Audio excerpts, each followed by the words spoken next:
You can see that the two charts each give quite a different picture of the performance of boys and girls in the two key subjects of maths and English. It shows that in English, girls consistently outperform boys over a period of 6 years, achieving scores about 10% above their male peers.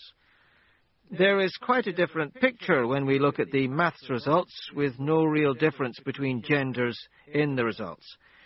What is the explanation for these key differences? To answer this question, researchers look at biological and cognitive factors and a range of social factors.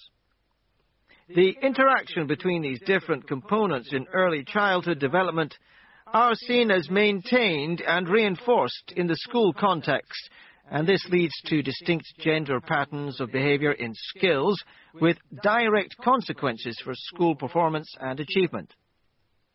The argument uses this evidence to show that biological factors, such as patterns of cognitive development, are closely linked to social factors, such as learned gender categories.